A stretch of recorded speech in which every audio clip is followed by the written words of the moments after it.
Alam nyo ba na may sumikat na urban legend noong taon ng 2018? Na meron daw isang sinumpang cellphone number na hindi mo dapat tawagan.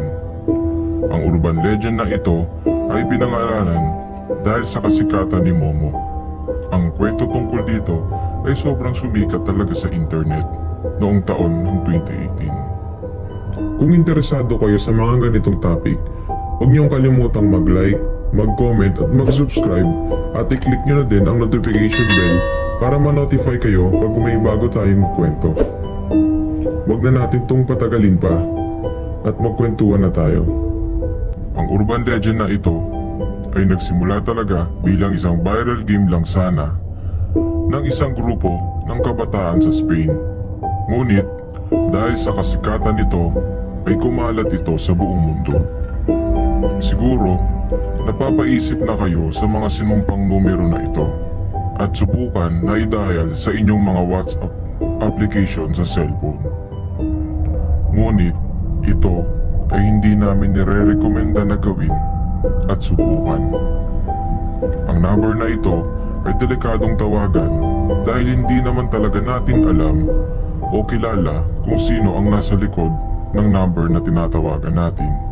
Kaya pinakikiusapan namin kayo na huwag gagawin ang larong ito. Pero saan nga ba nagsimula ang Momo Challenge? Ang Momo Challenge ay nagsimula noong taon ng 2018 na nagsimula bilang isang fake challenge na tinatawag nila dating WhatsApp chain message. Isang random na Facebook profile ang nag-post sa kanyang timeline ng isang nakakatakot na itsura ng muka ng babae na kapag iyong i-describe ay tila ang itsura niya ay may malaking ngiti na halos abot sa kanyang tenga tulad ng bibig ni Kuchisake Onna, malalaking mata, manipis at makintab niyang buhok. At higit sa lahat ay kapansin-pansin din ang kanyang mahahaba at kulay itim na mga kuko. Sa post na ito ng nasabing Facebook user ay may mga nakasulat na cellphone number at message na nakasulat sa letra ng Japanese. At ang nakasulat sa message na ito kapag translate mo sa Tagalog ay ako si L. Noong 2018 ay sinubukan ko itong i-add personally sa WhatsApp ko. Ang nakita ko sa profile picture ng nakapost sa number ay katulad ng muka na nakita sa isang Facebook profile post. At ang nickname ng number na ito ay Momo. Tulad ng isang normal na tao na hindi mahilig mag-cellphone ay sinubukan kong i-chat siya gamit ang salitang Tagalog pero hindi niya ito naiintindihan. Kaya nag-try ako na i-chat siya gamit ang wikang Ingles. Siya ay nag-reply ng isang nakakakilabot na mensahe. Pinilit niya akong laruin ang Momo Challenge at nagsabi ako ng What is Momo Challenge bilang reply sa message niya sa akin. Pagtapos noon, nag-reply ulit siya ng Play the Momo Challenge.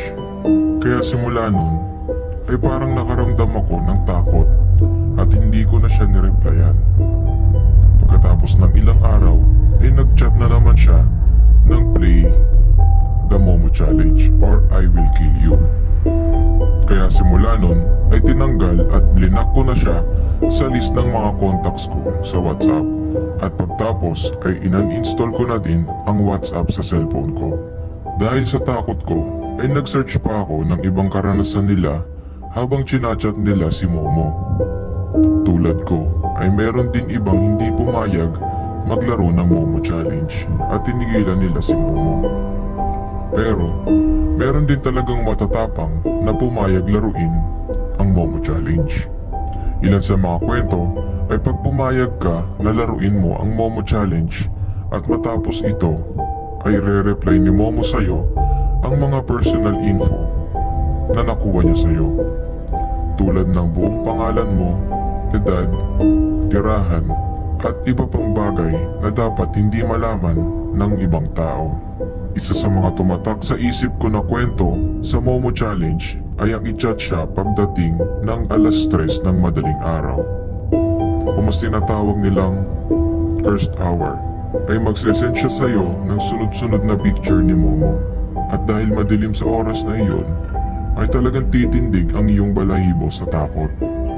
Eto ang mga picture ni Momo sa personal.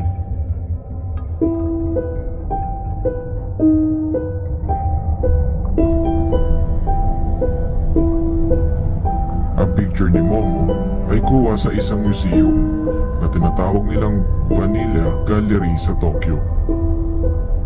Paalala, huwag niyo nang hanapin ang number ni Momo sa online. Hindi niyo talaga kaya ang kaba at takot na pwedeng maramdaman pagka-chat niya sa inyo.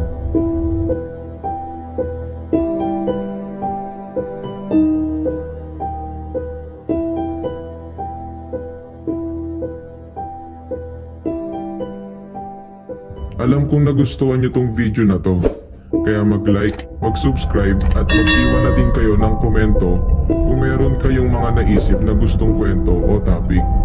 At pag umabot tayo ng 100k subscribers ay magpapag-giveaway tayo sa mga nakasubscribe sa channel natin ng isang latest smartphone kay Vivo, Oppo or Xiaomi. Hanggang sa muli, kita tayo sa susunod na kwento.